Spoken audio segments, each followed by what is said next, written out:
Entonces nosotros hasta el momento lo que hemos hecho ha sido diferenciar.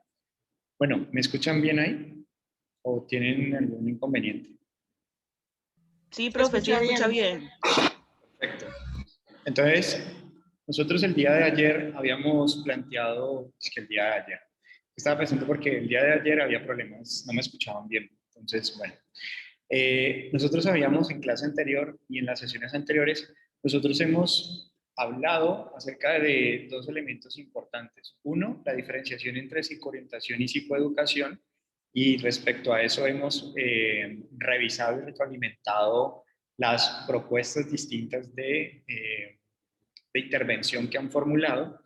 Y por el otro lado, hemos planteado también la formulación de caso narrativo.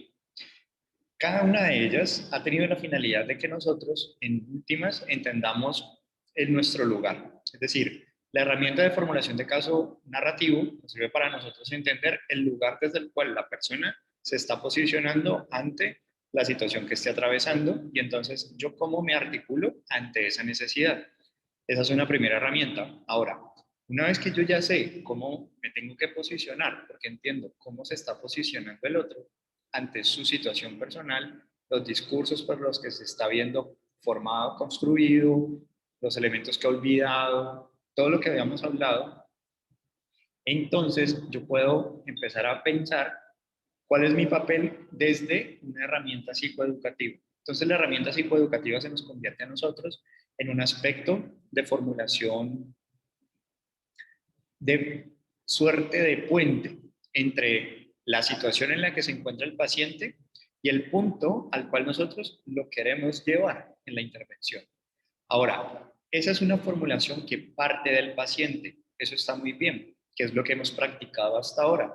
Ahorita lo que vamos a hacer es, dado que lo que queremos es invertir en términos de la calidad, entonces lo que quiero decirles a ustedes es que en función del tema que ustedes van a seleccionar o que ya seleccionaron, en función de ese tema, ustedes vamos a construir, antes habíamos hablado de un plan, de un programa, de un conjunto de actividades.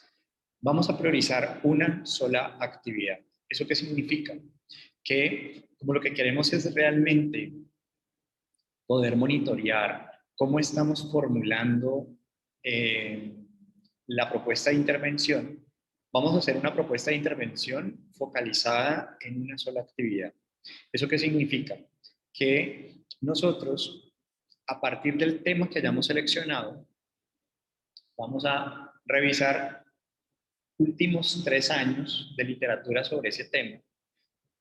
Si ustedes buscan en Internet o en Scopus, Science, las bases de datos que tenemos en la universidad, ustedes se van a dar cuenta que con esas bases de datos nosotros podemos garantizar una calidad. O sea, Mendeley, Google Scholar nos trae todos los datos, pero no nos garantiza si los datos que estamos obteniendo provienen de una buena fuente científica o no.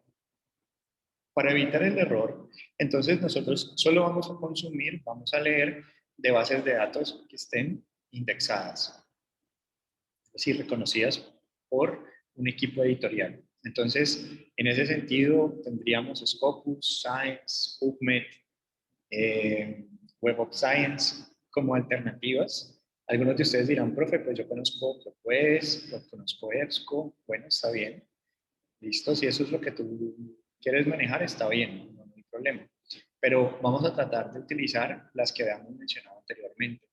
¿Con qué finalidad? De que nosotros podamos identificar entonces,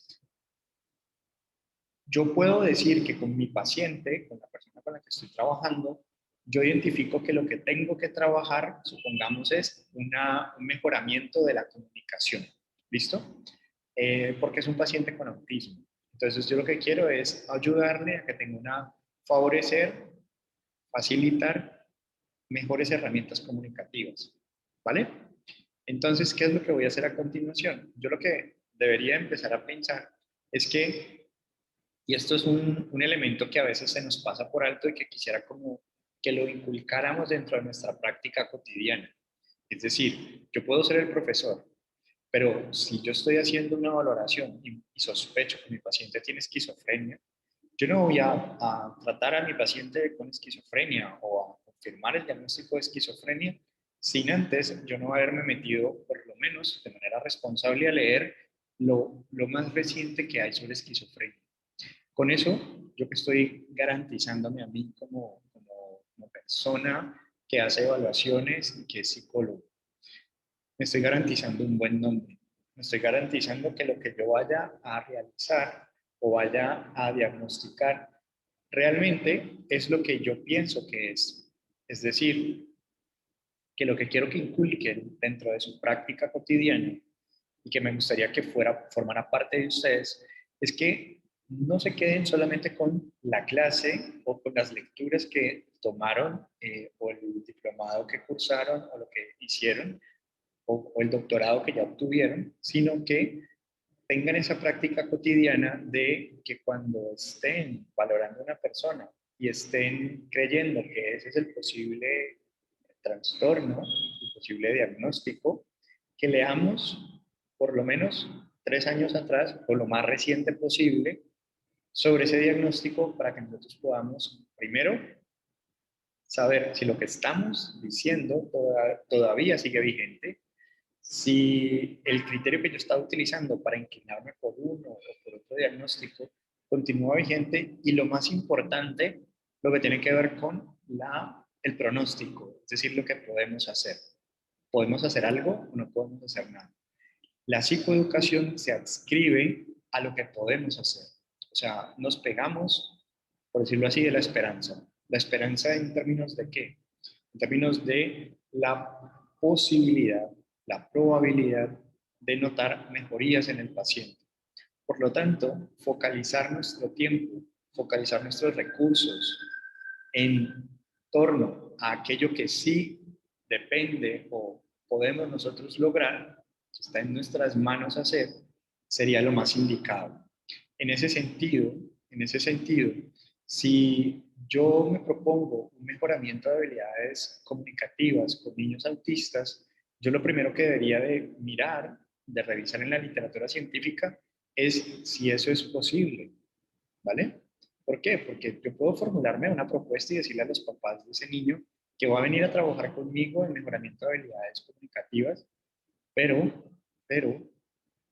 yo tengo que reconocer qué dice mi comunidad científica al respecto. Y yo tengo que ser sincero y decir, bueno, las probabilidades de mejoramiento de habilidades comunicativas en niños autistas son muy bajas. Ahora, ¿qué ha mostrado ser efectivo? Entonces, en últimas, lo que estoy diciendo entre líneas es, número uno, que una vez que yo he decidido que voy a trabajar, voy a leer sobre eso para saber si eso que voy a hacer es posible. Es posible. Y lo segundo es que también voy a leer para identificar factores que pueden estar relacionados o asociados con el problema. Es decir, si yo quiero trabajar comunicación en autistas, entonces, ¿qué aspectos de la comunicación puedo trabajar que han mostrado mejores resultados?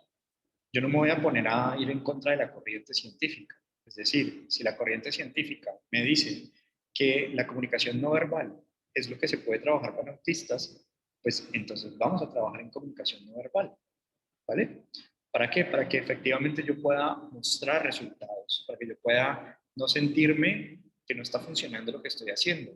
Y además para que yo pueda afinar mejor mi propuesta de intervención. En ese sentido, entonces, quisiera que esto fuera como algo, no solamente para este curso, sino para en general. En ese sentido, entonces, lo que hemos definido como problema, que lo construimos con el sujeto, la idea es que lo contrastemos también con lo que dice la literatura científica. Y qué interesante, qué bueno es cuando encontramos en la literatura científica que lo que el sujeto identifica como un problema y que nosotros identificamos como un problema a intervenir, hay match, es decir, se puede trabajar. Y ahora entonces vamos a revisar en la literatura científica qué hay de ¿Qué podemos hacer respecto a mejoría en este aspecto en particular? Factores que están relacionados, tareas que yo puedo realizar, actividades que puedo hacer, que ha mostrado la literatura científica que funcionan. Ahora, yo una vez que tengo eso, ¿cuál sería el siguiente paso a realizar? Como yo tengo una herramienta que se llama formulación narrativa, entonces yo puedo coger lo que dice la literatura científica y mirar qué tanto se puede trabajar con mi paciente eso que la literatura científica dice. Es decir, es muy bonito cuando tenemos lo mejor de la evidencia científica más el conocimiento que tengo de mi paciente. Entonces, el conocimiento que tengo de mi paciente lo obtengo de la formulación narrativa. La propuesta psicoeducativa, los 5 pasos que hemos hablado, parten del trabajo con el paciente, que es lo que identifica él como un problema, lluvia de soluciones, análisis de ventajas y desventajas. Eso lo podemos trabajar con el paciente. Eso lo podríamos hacer en la práctica. Para el caso de nuestra presentación en el curso, lo que necesitamos hacer es saber qué vamos a intervenir y cómo lo vamos a intervenir. En ese sentido, hemos identificado un problema y a ese problema vamos a identificarle entonces un objetivo de intervención. Ese objetivo de intervención se va a convertir, y la idea es que sea o que parta de la literatura. Es decir, que la literatura me diga que eso que voy yo a intervenir es lo que hay que intervenir. ¿Vale? Una vez que yo ya tengo ese primer match de decir, tengo esta literatura científica que me confirma que eso es lo que tengo que intervenir, entonces yo a continuación, ¿qué voy a hacer? Empezar también a revisar en la literatura científica qué causas hay que explican eso que yo quiero intervenir. Es decir, que si yo fijé sobre la comunicación, entonces, ¿qué objetivos específicos? Mis objetivos específicos se van a convertir entonces en los pasos que yo voy a seguir en el proceso de rehabilitación. Primero voy a alcanzar este primer objetivo. Segundo, voy a alcanzar este segundo objetivo. Nosotros habíamos pensado en construir, por lo tanto, para cada objetivo específico, una actividad. Si teníamos 3 objetivos específicos, tendríamos 3 actividades. Lo que queremos por cuestiones de tiempo es priorizar. Entonces, ustedes van a tener un objetivo general, el cual van a trabajar y van a priorizar dentro de la literatura científica cuál va a ser el objetivo específico al que le van a apuntar. De las alternativas que tienen, ¿a qué le van a apuntar como objetivo de intervención? Y para ese objetivo de intervención, entonces, van a construir una actividad lo más desarrollada y completa posible. Entonces, el corte, digamos, del curso está en términos de que yo les voy a escribir por el grupo qué es lo que me tienen que enviar, que no es nada diferente a lo que hasta el momento ya hemos realizado. Es decir, vamos a entregar nuestra, nuestro objetivo general, nuestros análisis de ventajas, desventajas, nuestro planteamiento, digamos, del problema. O sea, lo que socializamos en las clases anteriores es lo que vamos a entregar. Ahora, para el segundo corte, que es después de Semana Santa, pues aproximadamente, o sea, vamos a tener una clase más, 2 clases más allí, pero después de Semana Santa, la idea es que ya podamos entonces tener seleccionado como nuestros artículos de soporte, o sea, aquellos artículos que nos ayudaron a tomar decisiones sobre qué intervenir, cómo intervenir. Entonces vamos a tener artículos en diferentes frentes. En un frente va a estar artículos relacionados con por qué invertir, por qué intervenir en este aspecto en particular y artículos relacionados a cómo intervenir en ese aspecto en particular. Con eso, nosotros entonces vamos a tener, digamos, unas razones para lo que hemos elegido como propuesta de intervención. Es decir, que piénsenlo de esta manera. Piensen en que si eligieron trabajar con padres, piensen en un padre muy cansón, o sea, un padre que les pregunta por qué a todo. Entonces ustedes, por ejemplo, dicen, yo voy a intervenir con usted, papá, sobre el manejo de herramientas emocionales, y el papá le va a decir por qué. Entonces ustedes dicen,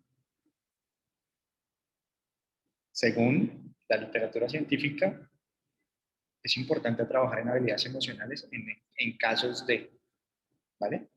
Eh, entonces, la idea siempre es pensar en esa situación. Situaciones A, padres canzones, no voy a trabajar con docentes, igual, profesores canzones. Es decir, profesores que ustedes dicen, vamos a hacer un diario donde vamos a registrar todas nuestras emociones y cogniciones, lo que pensamos respecto al profesor, a mis compañeros. El profesor va a decir por qué, que ustedes sepan por qué, ¿sí? En eso va a consistir en últimas nuestro segundo corte, saber por qué estamos haciendo lo que estamos haciendo. Y la respuesta no la vamos a encontrar exclusivamente en el paciente, o sea, en la población objetivo. Porque algunos de ustedes sí polotean, o sea, sí entrevistaron personas y recogieron datos y dicen, ellos identificaron estos problemas y ta, ta, ta, ta, ta.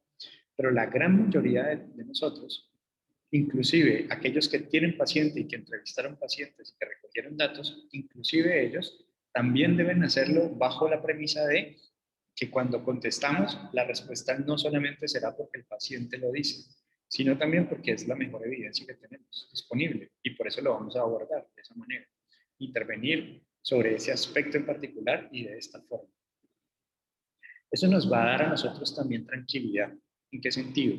Que vamos a empezar a aprender de diferentes problemas típicos que nos vamos a encontrar y las soluciones que vamos a dar a esos problemas, qué intervenir en esos problemas, cómo intervenirlo, va a provenir de la mejor evidencia disponible. Entonces las clases van a ser mucho más enriquecedoras para todos. Ahorita, por ejemplo, voy a introducir uno de los primeros temas que vamos a hablar. No significa que no podamos volver sobre él después, pero necesito que ya empecemos a ver los temas con los que muy seguramente nos vamos a encontrar en el contexto, no solamente hospitalario o no solamente educativo, sino también a nivel organizacional. Por ejemplo, cuando queremos hacer propuestas psicoeducativas para que, por ejemplo, hoy, yo no sé si ustedes han venido a la universidad, veía a los que trabajan colgados en el techo y todo este asunto, lo que les ponen atrás en las camisetas, dice, porque puedo regresar sano y salvo a casa,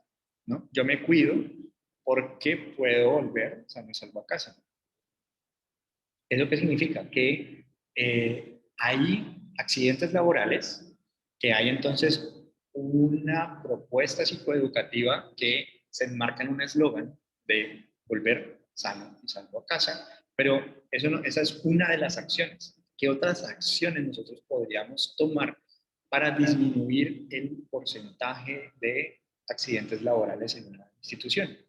Entonces, visto así, la propuesta psicoeducativa, quiero que la piensen, si bien vamos a ver problemáticas que vamos a encontrar, no solamente en el ámbito escolar, sino también en los diferentes campos de aplicación, quiero que entiendan que la propuesta psicoeducativa es una herramienta y que como herramienta la podemos utilizar de diversas formas en diferentes contextos. Por lo tanto, la forma de intervención de nosotros es una forma de intervención educativa, que tiene en cuenta los aspectos psicológicos y educativos al momento de la intervención. Entonces, ¿qué otro aspecto es importante?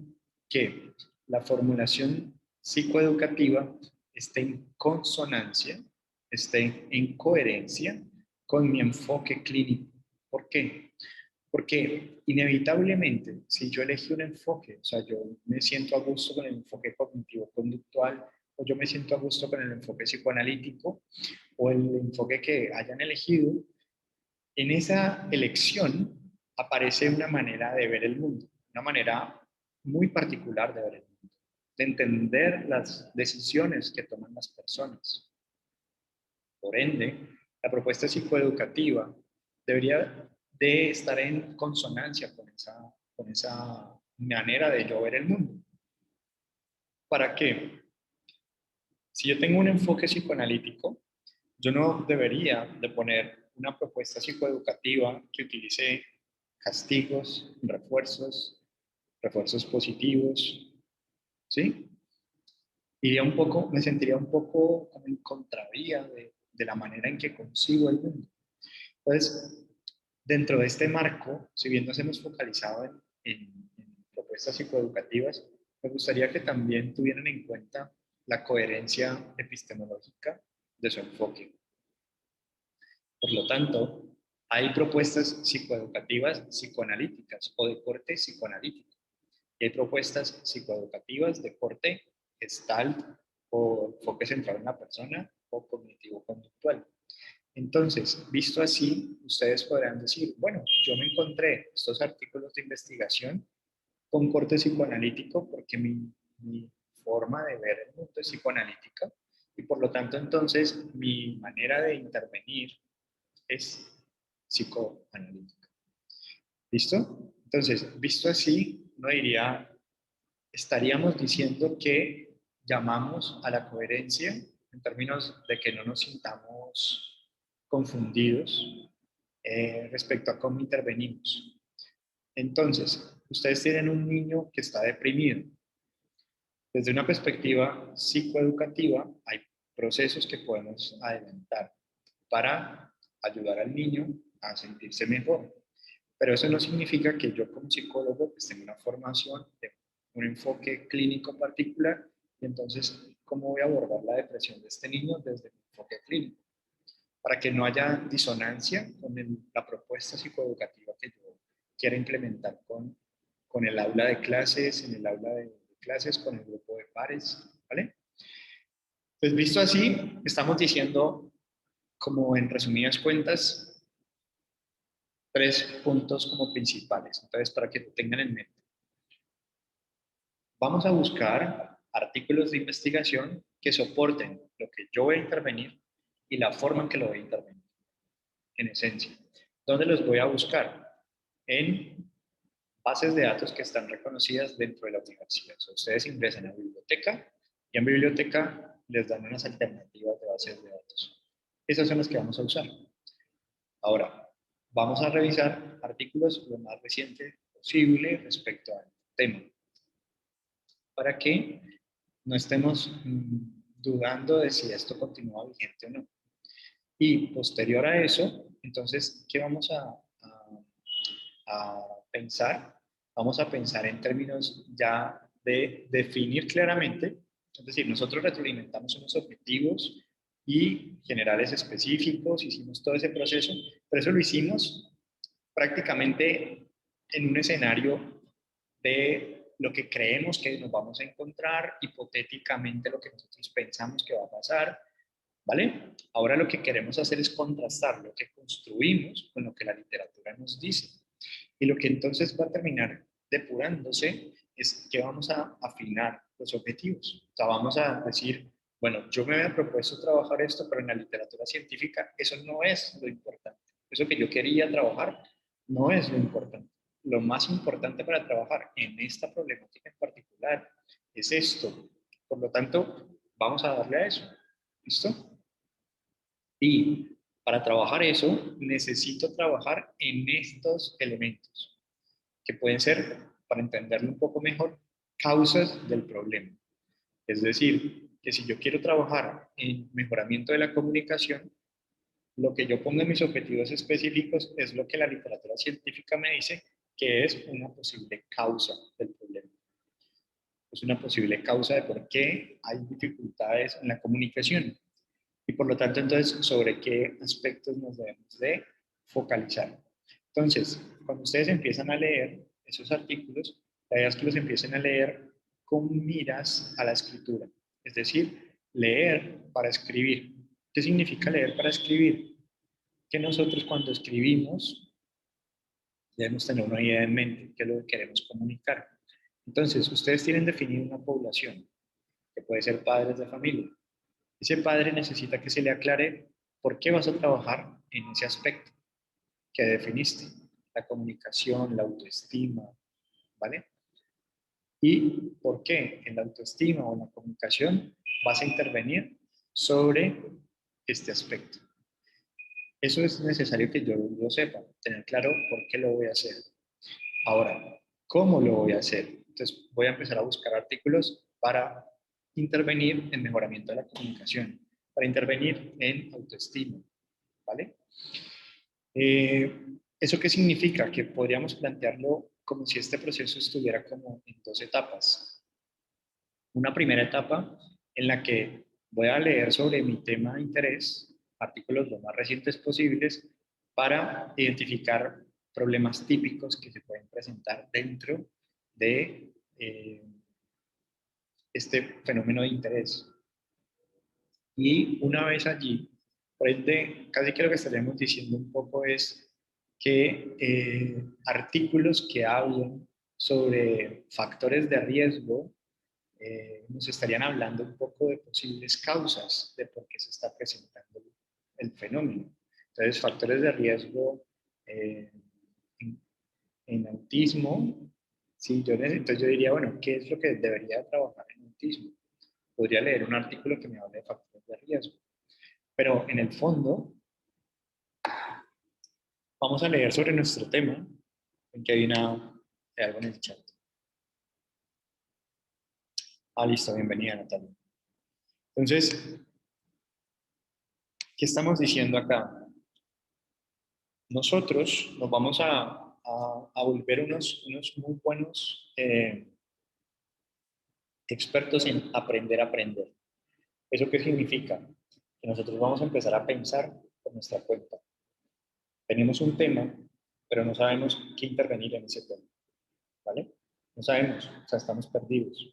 No sabemos cómo es el mundo, no sabemos qué se está diciendo sobre ese tema actualmente. Entonces, lo primero que necesitamos es empezar a revisar los artículos más recientes sobre ese tema en particular, sobre intervención en ese tema en particular. Es decir, que mi palabra clave en últimas va a ser el tema, intervención.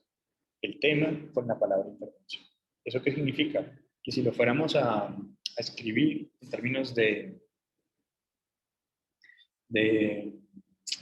yo estoy compartiendo pantalla, entonces, por ejemplo, si nos fuéramos pues para que lo hagamos aquí un momento, si nos fuéramos a PubMed,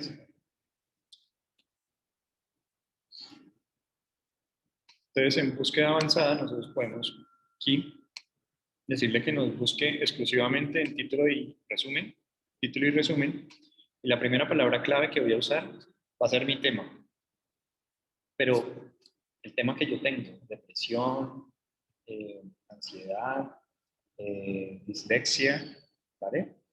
Entonces, yo voy a colocar la palabra clave, eh, creo que es así en inglés, depression. Le vamos a dar aquí donde es agregar. Entonces tenemos dos palabras claves, o sea, supongamos que sea trastorno del espectro autista, supongamos. Aunque ahorita eso ya se eliminó y se llama autismo, pero tenemos varias palabras para una misma cosa, utilizaríamos comillas. O sea, dos o más palabras utilizamos comillas. Esta, como es una sola palabra, no necesita comillas, no necesita que yo le ponga comillas. Cuando son dos o más, sí necesita comillas. ¿Por qué? Porque traería resultados para las dos palabras si no le ponemos comillas. Cuando le ponemos comillas, le estaríamos diciendo al buscador, es una sola unidad, es una misma cosa. Si bien son tres palabras, pero es una misma cosa. ¿Listo? Entonces usamos las comillas para eso. Título de autor, agregamos título y autor y utilizamos la palabra entonces intervention, que creo que es el descriptor genérico para intervención. ¿Sí? Y en intervención, entonces, vamos a agregarlo. Entonces, tenemos estas dos, que los busque y le vamos a dar buscar.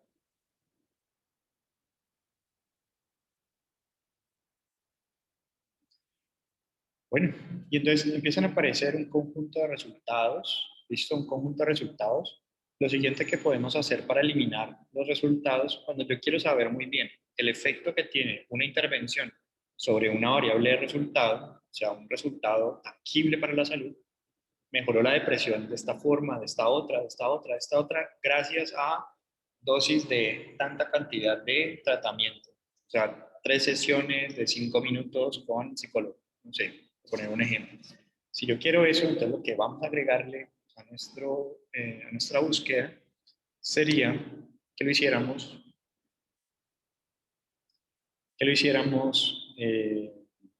con ensayos clínicos.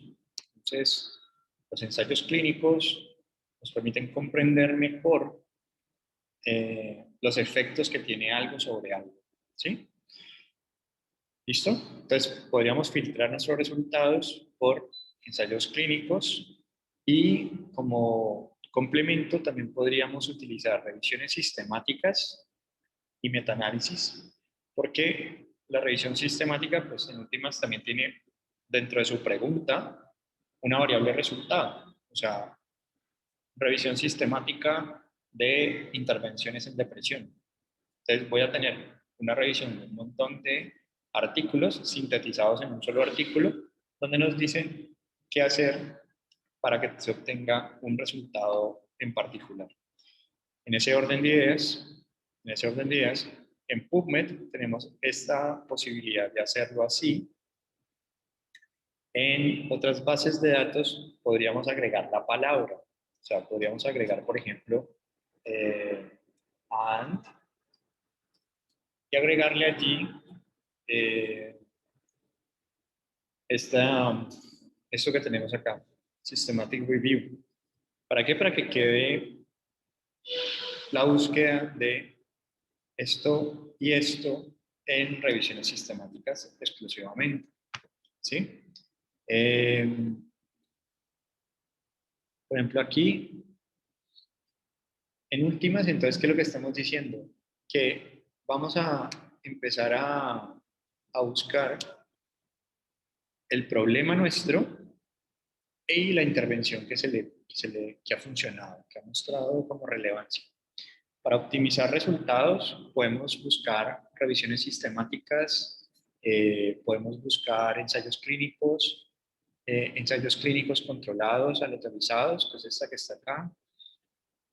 También nos puede servir. Los metaanálisis también nos pueden servir. ¿Listo? Con eso, entonces, van a quedar menos resultados porque hay menos resultados cuando se filtra de esa manera. Y vamos a seleccionar entonces siempre que nos muestre, aquí por ejemplo me muestra los más recientes. Yo podría cambiarlo por mejor match. O sea, entonces en Scopus se le llama, no aparece mejor como el mejor, sino que aparece más bien es relevancia, filtrarlo por relevancia. Entonces, por ejemplo, un programa basado en la intervención en Internet para síntomas de ansiedad y depresión en pacientes con COVID-19. ¿Vale? Entonces, ustedes ahí van a empezar como a ocurrírseles también ideas de intervención, ajustes que pueden intervenir. O sea, el asunto es cómo definir qué necesitamos intervenir en esencia. Primeramente, cómo definir qué necesitamos intervenir y luego lo que vamos a fijarnos es en cómo lo podemos intervenir. Dado que nuestro mundo es un mundo cambiante, pero vertiginosamente cambiante, pues no quisiera que nos focalizáramos como que aprendiéramos intervenciones de actualidad, de hoy, ¿sí? Es decir, ahorita, por ejemplo, vamos a mirar recomendaciones de intervenciones para el trastorno de atención e hiperactividad. O sea, vamos a empezar ese tema. Van a haber unas recomendaciones que podemos hacer, etcétera, etcétera, etcétera. Pero la idea también es que ustedes aprendan a buscar intervenciones efectivas, que cuando ustedes se gradúen sepan el aprender a aprender, mejor dicho. Entonces, visto así, lo que tendríamos en últimas que hacer es definir entonces con los artículos, ahí no importa tanto la cantidad, sino la calidad de los mismos. Esos artículos que ustedes dicen, este me encantó, profe, por lo menos un artículo que diga, voy a intervenir en esto, o sea, que les dé como la razón para intervenir en eso, y que además les dé otro artículo, o puede ser en el mismo, que les dé también la forma en la que lo piensan intervenir. En últimas, lo que nos interesa a nosotros es que ustedes puedan ponerse en situación de, el artículo me dice cómo intervenir, pero resulta que ellos utilizan unas herramientas que de pronto yo no tengo o no cuento. Entonces, ¿qué modificaciones yo podría hacerle a la intervención para poderla aplicar en un contexto colombiano? Ejemplo, Internet. Los pacientes que yo pienso intervenir no cuentan con Internet. ¿Cómo podría yo ajustar la intervención para poderla realizar? ¿Vale? Esa es como nuestra labor en últimas. Entender qué intervenimos y por qué intervenir, cómo lo intervenimos y por qué, y hacer el ajuste entonces para implementar. Esos son los elementos que vamos a ir construyendo a lo largo del curso. Ahora, entonces, nos vamos a TDAH. ¿Listo? Entonces, espero que, no sé si tengan alguna inquietud al respecto, o sea, digamos que sigue a continuación. O sea, si nos pusiéramos con esa tarea, profe, ¿qué sigue a continuación? Seguiría entonces hacer la búsqueda de intervenciones en el tema que ha sido de mi interés y seleccionar de esas intervenciones aquella que yo entiendo. Primero que ustedes entiendan, que puedan explicar por qué eligieron esa y de qué manera lo van a hacer, ¿vale? Y una vez que tienen ya eso claramente definido, entonces vamos a montar nuestra propuesta de intervención, o sea, la actividad ya propiamente dicha, que se va a hacer, digamos que nuestro último parcial, por decirlo así, ya la actividad completa. Entonces, en esta primera etapa estaríamos explorando un poco alternativas de intervención que ha resultado ser efectivos, si funciona o no funciona. Podríamos estar cambiando nuestro objetivo de intervención porque el que fijamos, la literatura nos dice que no se puede, que es difícil. Para terminar entonces, eligiendo el objetivo, eligiendo la alternativa de intervención y montando la alternativa de intervención lo más detallada posible. ¿Cuántas actividades de intervención? Una sola, pero bien hecha. ¿Sí? Una sola bien hecha. Eso en esencia sería nuestro examen último, final. Entonces, para los que eligieron TDAH, por ejemplo, pues vamos a empezar a hablar. Este es uno de los trastornos más prevalentes, más frecuentes y normalmente con mayores problemas de diagnóstico. Entonces, primer punto que nosotros vamos a tocar en este aspecto, que para poder diagnosticar nosotros solamente somos las personas que podemos hacer este diagnóstico, también lo puede hacer el psiquiatra y el pediatra, que necesitamos para poder elaborar el diagnóstico, revisar los diferentes contextos en los que el trastorno se presenta y sobre todo, lo que tiene que ver con la interacción con pares. Y aquí digamos que me quiero adelantar un poco a todo lo demás y quiero que me escuchen supremamente atentos a esta parte. Porque la dificultad de atención en un niño, normalmente el criterio que nos van a decir siempre es en comparación con niños de su edad. Y a veces eso yo no sé si se nos pasa por alto. Entonces, tip o recomendación para facilitarnos el diagnóstico.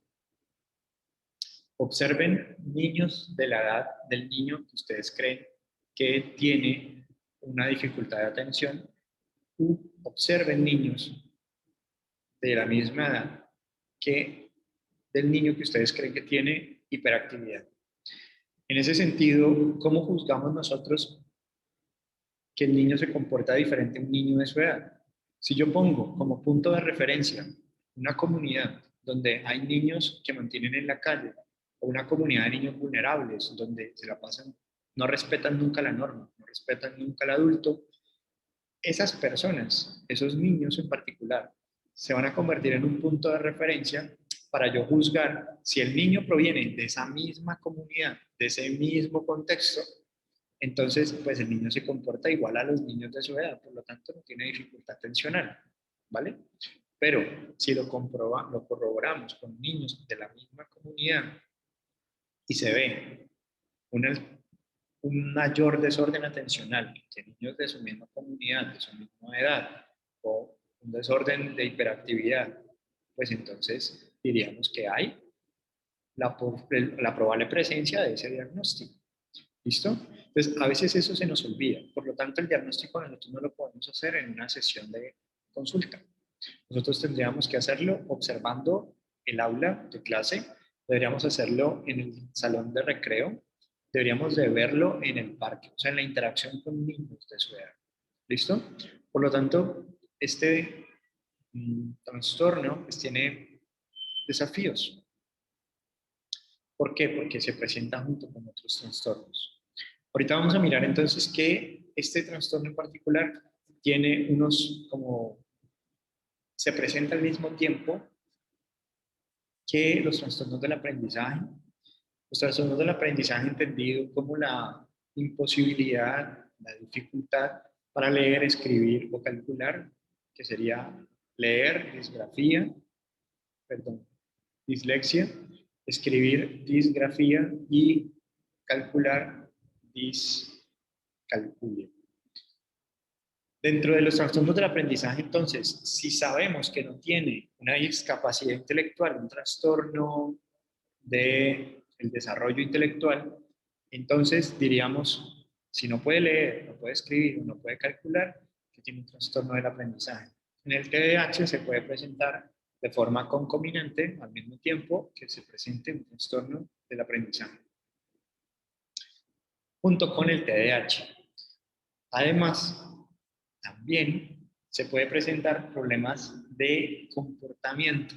Dentro de los problemas de comportamiento podemos encontrar el trastorno obsesivo compulsivo, el TOC, y podemos encontrar también el trastorno oposicionista desafiante.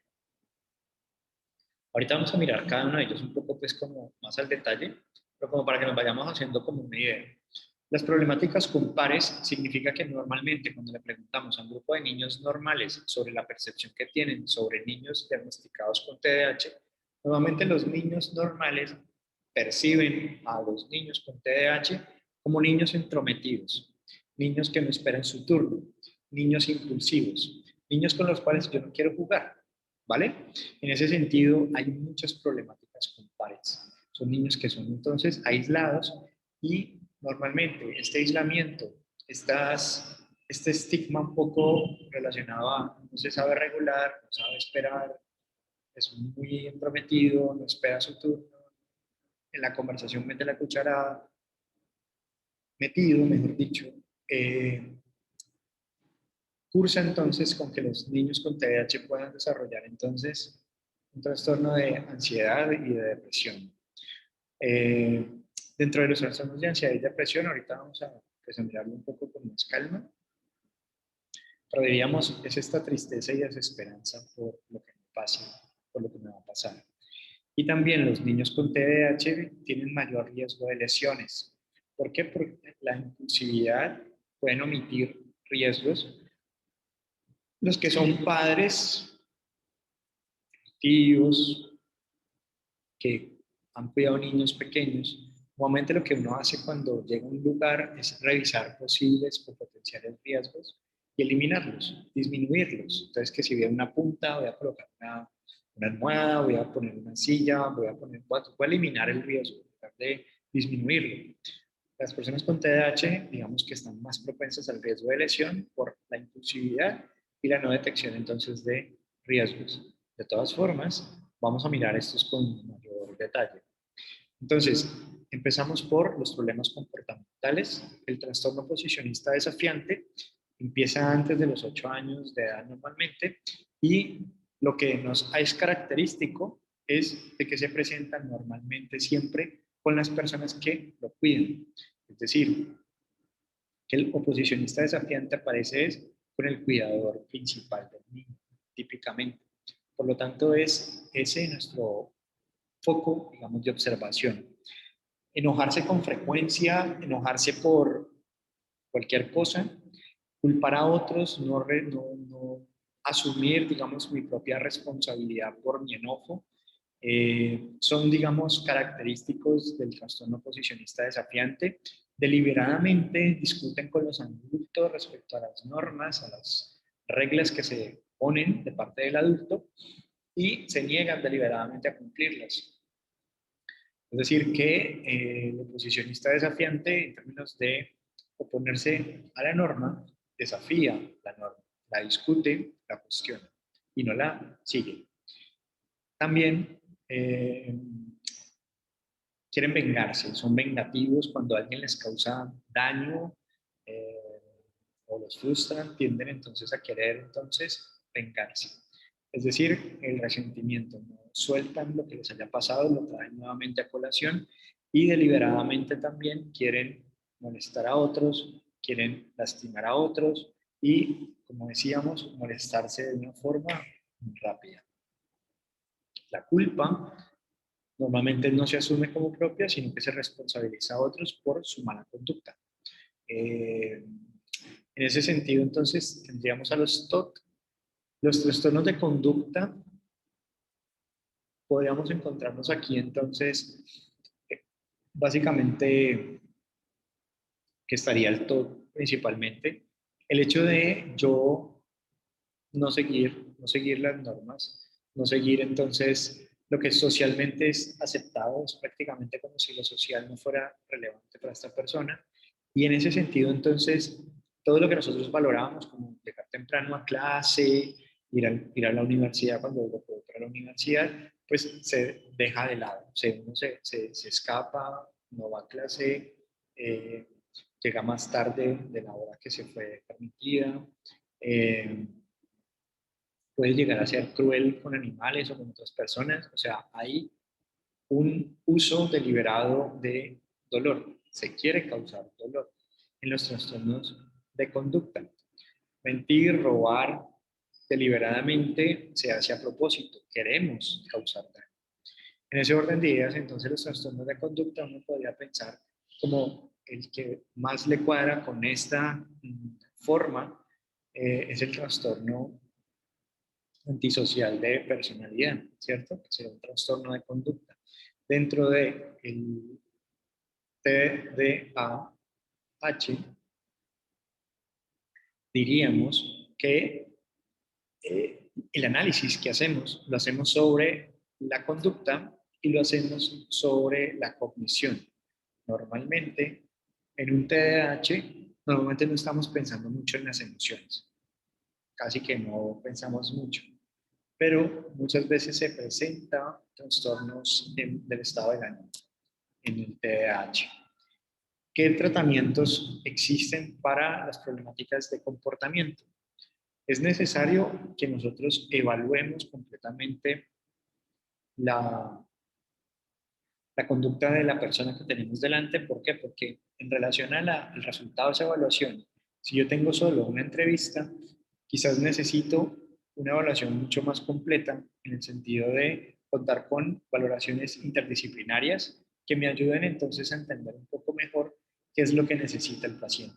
En términos de relaciones familiares, cómo se encuentran esas relaciones familiares, en términos del manejo de la norma y los límites al interior de la familia, el uso o no de la fuerza como castigo, como mecanismo coercitivo, y por lo tanto también el papel que tiene el lenguaje, el papel que tiene la norma y el lugar que tiene pues el padre y la madre dentro de la representación simbólica del niño, del adolescente, para entonces poder saber entonces si se requiere o no se requiere medicación. Normalmente, por eso aparece aquí que a veces se acompaña con medicación el tratamiento en adolescentes y en sujetos de edad escolar. Estamos hablando entonces de primaria, secundaria, principalmente. Normalmente la terapia es como el mecanismo de intervención principal, pero sobre todo lo que se acostumbra a realizar son capacitaciones donde se entrena, y utilizamos esta palabra de entrenamiento, es porque típicamente, la mayoría de ocasiones, las intervenciones que han sido reportadas, que vamos a encontrar en la literatura, son más de corte cognitivo-conductual. Entonces se habla mucho del entrenamiento a padres en herramientas. Entonces la capacitación de la familia, el niño y la escuela es más como saber qué hacer respecto a sus emociones. Entonces, Si tengo, decíamos, me enojo con frecuencia, yo voy a entrenar al niño, voy a capacitar al niño para que disminuya el tiempo en que está enojado o aumente el tiempo en el que no está enojado, como lo queramos ver. El asunto es, cuenta hasta 10, hace una resta desde 10 hasta 0. Y si sigues enojado, ¿qué puedes hacer? Y si sigues enojado, ¿qué puedes hacer? En ese sentido, la capacitación a niños, la capacitación a la escuela en términos del profesor y los pares, el grupo de pares, para que sepan cómo manejar, digamos, un, un, un comportamiento agresivo por parte del niño, cómo responder a ese comportamiento por parte de la familia, porque normalmente hay desgaste por desgaste emocional, se le denomina eso, y es cuando el cuidador, pues no es fácil que a uno todo el tiempo le estén llamando a decirle, tu hijo le quemó los bigotes al perro, tu hijo chuzó o apuñaleó o le robó o le pegó o mordió o pellizcó o le para un cuidador se vuelve un poco desgastante el manejo de conductas que uno típicamente no esperaría a la edad del niño. Que se escapó, que se voló, ese tipo de cosas son bastante desgastantes. Entonces, para la familia, en términos de capacitación, estaría en términos de permitir cómo manejamos las emociones, es decir, el sentirme cansado, agotado por el cuidado, y también qué hacer cuando aparece una conducta de dolor intencionado por parte del niño o la niña. Eso significa que nosotros podríamos construir eh, puntos intermedios, puntos de encuentro, sí. Eso significa que una persona que no, por ejemplo, no tiene empatía, porque no reconoce el papel el dolor que puede causarle al otro, no lo reconoce, no lo siente, nosotros podríamos entonces proponer una alternativa de entrenamiento para la familia y para el niño y para la escuela, donde se construyan simulaciones en las cuales el niño deliberadamente participa y va a ganar algo, como una recompensa que el niño desee, quiera.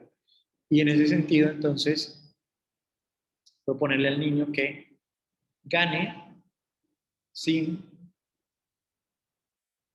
causarle daño al otro, que obtenga lo que quiere sin que el otro sienta que perdió algo, sin que el otro sienta que perdió. Entonces, eso de tener en cuenta al otro, que es lo que en últimas genera la empatía es tener el mismo estado emocional, el mismo estado mental que tiene el otro. Ponerme, digamos, en los zapatos del otro es un poco, me lo permite la empatía. Entonces, ser empático es saber cómo se puede sentir el otro por lo que yo le digo. Y de hecho, sé cómo causarle dolor. Por lo tanto, la empatía está por ahí, solo que no la utilizo para que el otro se sienta bien. Entonces, en ese sentido, podríamos construir empatía, podríamos fortalecer esa empatía. Y una de las principales efectos que tiene un niño con trastorno de la conducta está relacionado con el asunto de la dificultad que hay por, por las relaciones entre la familia y el niño.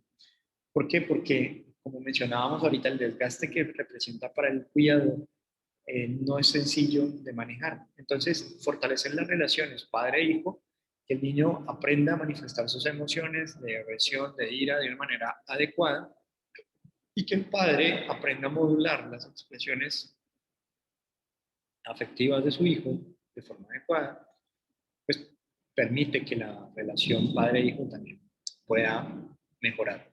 Las herramientas entonces para el manejo de conductas, hay diferentes herramientas para el manejo de conductas. Una de las más utilizadas es el tiempo fuera. El tiempo fuera ustedes la pueden googlear, la pueden buscar. Yo se las voy a sintetizar un poco, pues para no detenerme mucho en eso. Pero una de las herramientas de intervención en el manejo de conductas es el tiempo fuera, es utilizado y es más del corte cognitivo-conductual y hace parte entonces de, en función de la edad, es el tiempo. Es decir, si el niño tiene 2 años, 2 minutos de tiempo fuera. Si el niño tiene 5 años, 5 minutos de tiempo fuera. ¿En qué consiste? Nosotros tenemos unas reglas en la casa. Las reglas son que no le pegas patadas o no le pegas puños a la perrita. Supongamos, no le pegamos a los animales. El niño le pega una patada a la perrita. Entonces, tiempo fuera, nombramos al niño, miramos al niño y le decimos que tiene que quedarse, según la edad, el tiempo fuera en este lugar y le recordamos la regla. Recuerda que en nuestra casa no le pegamos a los animales, tiempo fuera. Si el niño no se quiere quedar, se para y lo volvemos a llevar para el tiempo fuera y le recordamos el compromiso del tiempo fuera. Y eso significa entonces que no hay castigos físicos, sino que lo que castigamos es en términos de los gustos, la libertad, por decirlo así, del niño. Eh, Hay artículos, digamos, de implementación de tiempo fuera, pues que ustedes pueden mirar con mayor detalle, porque a veces uno necesita como herramientas. ¿Qué hago con este niño tan cansón y tan problemático? Entonces, una de las herramientas también es la función del lenguaje dentro de la regulación de la conducta. Es decir, el lenguaje ha perdido la regulación voluntaria de la actividad, ha perdido su función reguladora. En ese sentido, cuando nosotros le decimos al niño, bájate de ahí, y el niño no se baja, deberíamos acompañarlo de la acción. Deberíamos de decirle al niño, bájate, bájate, y lo bajamos, bájate, y lo bajamos. Hasta que vamos a decirle, bájate, y el niño se baja. Ya no es necesario bajarlo. Eso lo tenemos que hacer tantas veces como sea necesario hasta que bájate cumpla la función reguladora de bajarse. Y así sucesivamente con las diferentes reglas. Empezar a bajar la voz y acompañarlo de una disminución de la voz también ayuda a orientar al niño sobre lo que estamos esperando, porque si empezamos nosotros a gritar, él grita más, y nosotros gritamos y él grita más. Empezamos a disminuir el tono de la voz, lo acompañamos con una acción. Existen diferentes formas de regulación de manejo de conducta. En ese sentido, para los que son de otro corte, psicoanalistas, humanistas, lo que les estoy diciendo es como si les estuviera pegando una piedra en el ojo, porque esa no es la concepción que tienen del niño y del manejo de conducta. Va por otra vía, pero el asunto es, este es un ejemplo desde el enfoque cognitivo-conductual. Ahora, ¿qué otras alternativas hay desde los otros enfoques para el manejo de conductas? Eso sería como, desde el psicoanálisis, acompañar la palabra, nombrarlo es importante. Desde la Gestalt, el cuerpo es importante. Entonces, ponerle voz al cuerpo, construir un dispositivo que me recuerde simbólico nuestro acuerdo, es importante. Bueno, pero volviendo al punto del tratamiento de problemáticas de comportamiento, esos serían como nuestros elementos a tener en cuenta. Dentro de las problemáticas de aprendizaje, tenemos un trastorno cuando la inteligencia está conservada, pero hay dificultad para leer, escribir y las matemáticas. Y ahí necesitaríamos entonces un diagnóstico. Nosotros vamos a hablar más adelante de los diferentes trastornos del aprendizaje. Por ahora es indicar que en el TDAH se presentan los trastornos del aprendizaje, que en el TDAH también se presenta ansiedad y depresión. En ese sentido, la ansiedad, dentro de los aspectos típicos de ansiedad que encontramos, básicamente, ¿qué es lo que siente el paciente? ¿Qué es lo que siente una persona con ansiedad? Es una persona que siente un temor y una preocupación que interfiere con lo que hago. Inclusive cuando disfruto, cuando estoy en una actividad recreativa, cuando estoy en mi casa, en la universidad, en el colegio. No puedo hacer bien lo que estoy haciendo. Estoy preocupado, tengo temores. Ahí hablamos de un trastorno de ansiedad. Uno de los más típicos es el trastorno de separación. Este trastorno de la separación realmente pues es un miedo excesivo a estar lejos de la familia. Esto lo podemos entender un poco por la calidad del vínculo. Normalmente los vínculos seguros no generan ansiedades por separación, pero vínculos ambivalentes donde tenemos padres que a veces acuden, a veces no acuden al llamado del niño, o padres negligentes, padres que ante el llanto del niño no hacen absolutamente nada, o ante la presencia del padre se causan dolores, se causan... Entonces el padre que tenía la función de cuidado en realidad causa... Esto genera vínculos ambivalentes, vínculos fluctuantes. Y en ese orden de ideas podemos entonces, si por ejemplo tenemos dentro de nuestra aula, sabemos que un niño acaba de perder un familiar, murió el padre, murió el tío, murió un hermano, murió un compañero, un niño, murió la profe, secuestraron a alguien. O sea, hay algún trastorno, es decir, hay una experiencia traumática. Nosotros debemos atenderla para que la ansiedad por separación tenga menos riesgo de aparecer en términos de que yo pueda sentir miedo de que pierda a mi familia, ¿no? Que le pueda pasar algo a mi familia. Entonces, es importante tener en cuenta esto. Ahora, respecto a la ansiedad social, ya que estamos en pandemia, post-pandemia, pues vamos a encontrarnos, creería yo, que un aumento en la tasa de ansiedad social en la población en general. ¿Por qué? Porque nosotros hemos perdido un poco la práctica. En términos de relacionarnos socialmente, nos han inculcado un poco el temor a estar sin tapabocas con otros, a estar cercanos a otros.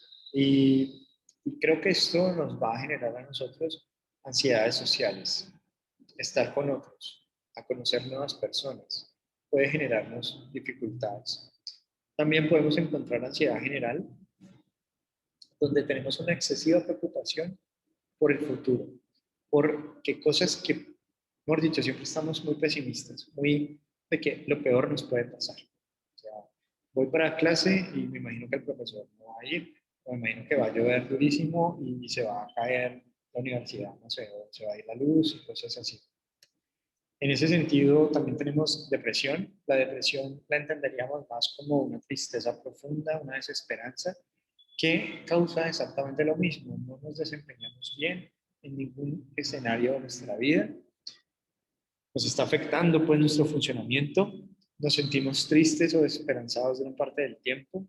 Tenemos problemas para concentrarnos. Entonces ahí nosotros diríamos que un trastorno de dificultad atencional. Tenemos que descartar entonces si hay depresión o no, porque la depresión puede causar dificultades de concentración. Para entonces decir que tenemos un trastorno de atención, deberíamos de descartar la presencia de otro tipo de trastorno. ¿No lo explica mejor otro trastorno? Eh, las cosas que son divertidas, que pueden ser divertidas para la mayoría de personas, digamos que yo ya no las disfruto, o las que yo antes consideraba divertidas, ya no las disfruto. Sentirme inútil o sin valor, digamos que es otra de las características de la depresión. No valgo nada, mi autoconcepto, mi autoimagen, desvalorizada completamente. Y se puede presentar también cambios en la alimentación o el sueño. Esos cambios en la alimentación o el sueño, la idea es que los tengamos presentes en términos del consumo de sustancias, consumo de medicamentos. ¿Por qué? Porque si yo me estoy tomando un medicamento para adelgazar, eso puede cambiar mis hábitos alimentarios, aumentar mi apetito, disminuir mi apetito, cambiar, generar problemáticas de sueño conocidas como insomnios, ¿no? Entonces, si eso se presenta, tendríamos una enorme dificultad porque diríamos que estos cambios alimenticios o los cambios de sueño que hayamos detectado se deben al consumo de un medicamento con una dosis particular y no tanto por la depresión. Ahora, si no se presenta por un medicamento y hay cambios alimenticios o de sueño, pues podríamos pensar en depresión. De igual forma, nos vamos a concentrar en la depresión más adelante. ¿Qué podemos hacer nosotros para manejar la depresión y la ansiedad? Normalmente lo que se hace es terapia y capacitaciones nuevamente acompañadas de medicación en ocasiones. Y obligatoriamente, si son niños pequeños, cuando nos referimos a niños pequeños nos referimos a niños menores de 6 años, estaríamos entonces necesitando siempre, sí o sí, de la participación de los padres. Esto es importante que lo tengan presente porque a veces ustedes trabajan con población de niños pequeños sin la participación de padres. Y si yo quiero trabajar en depresión o ansiedad, necesito de la participación de padres para el mejoramiento de los síntomas. Visto desde esa perspectiva, entonces, todo lo que yo voy a prender la luz porque acá está cayendo un aguacero impresionante. De pronto nos quedamos más oscuras todavía ahorita que se va la luz. Entonces,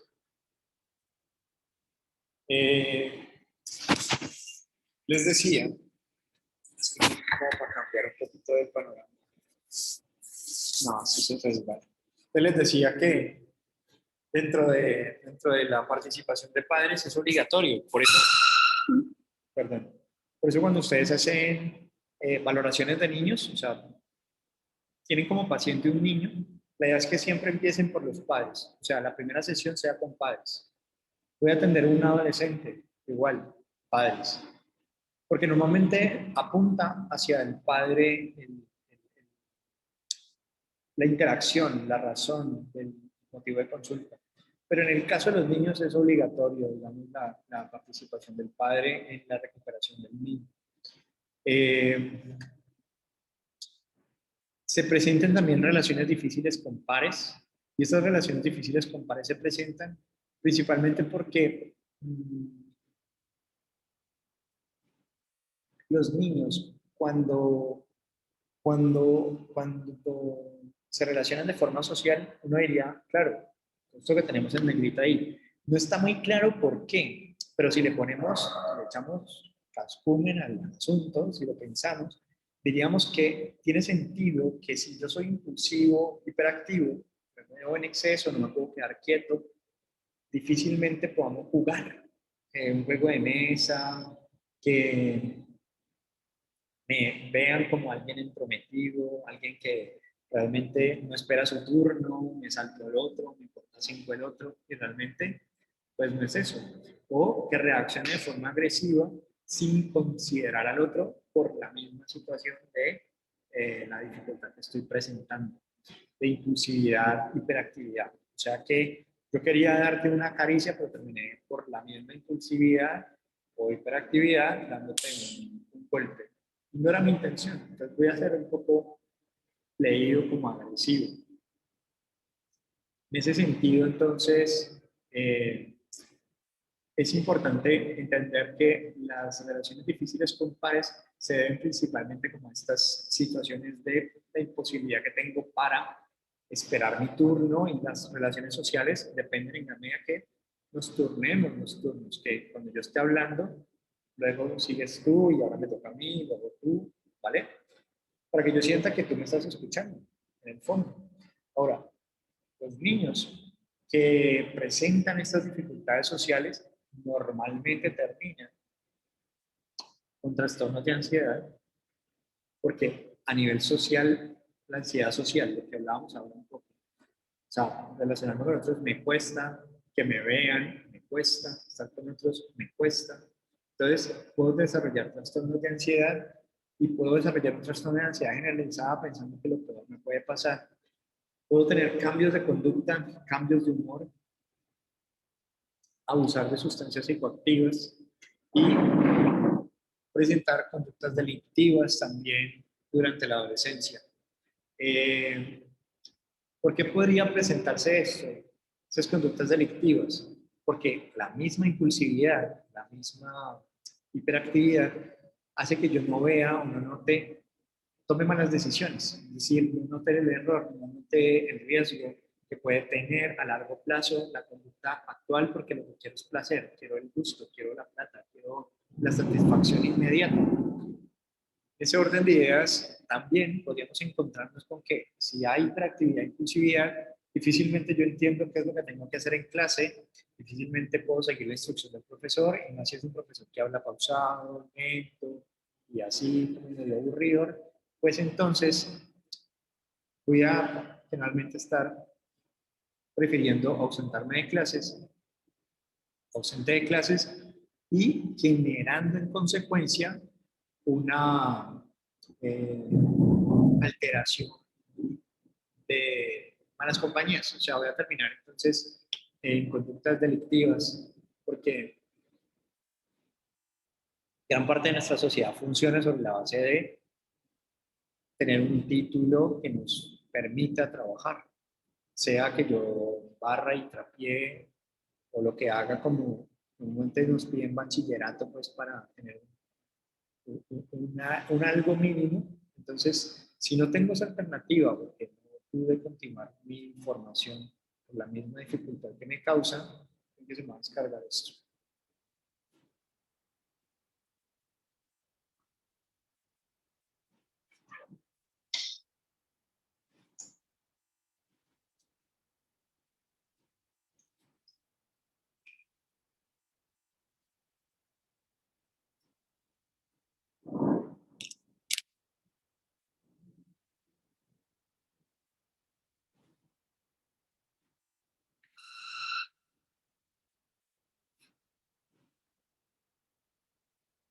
Es la misma dificultad que me causa eh, focalizar mi atención, podría llevarme entonces a que yo no pueda aprender. Uno de los dispositivos básicos del aprendizaje, que luego hablaremos de ello, es la atención. Para poder aprender necesito atención, es básico, básico. Entonces, focalizar mi atención sobre un estímulo es necesario para poder aprender. Eso significa entonces que si tengo dificultades atencionales, voy a tener más probabilidad de desarrollar este tipo de situaciones problemáticas, ¿vale? ¿Qué podemos hacer? Lo importante es diagnósticos tempranos. Entonces, un primer proyecto educativo, una primera propuesta psicoeducativa sería que nosotros, por ejemplo, aumentar la sensibilidad clínica de profesores, aumentar la sensibilidad clínica de padres sobre el diagnóstico de dificultad atencional, ¿vale? ¿Por qué? Porque cuanto más temprano notamos la dificultad de un niño en la relación con sus pares, mejor, más exitosa será la intervención. Entre más rápido, y esto digamos que es una panacea para todos. O sea, todos los trastornos, entre más temprano el diagnóstico, mejor la probabilidad de intervención. Prestar atención a cómo el niño interactúa con sus pares. Por eso lo que decíamos en un principio, que les dije, préstenme mucha atención, es porque gran parte del diagnóstico de dificultad atencional, de hiperactividad, depende, depende, ahí es cuando uno tiene que dar gracias por tener un techo bajo la cabeza, sobre la cabeza. Depende de la interacción con sus pares, observarlo en interacción con pares para entonces saber si se comporta diferente a sus pares o no. Y si esos pares provienen de una misma comunidad, como una comunidad donde el adulto no es referente, donde la norma no es el referente, entonces podemos entender que se comporta como sus pares. Y en ese sentido, entonces, todos los niños de esa comunidad tendrían dificultades atencionales, ¿vale? Hablar habitualmente con personas que tienen un rol importante en la vida de su hijo es importante. ¿Por qué? Hay profesores de arte, hay profesores de educación física, hay nanas, o sea, está el tío, el que cumple un papel importante, no necesariamente el papá o la mamá o los abuelos, sino aquellas personas que cumplen un rol importante en la vida para, a partir de lo que ellos...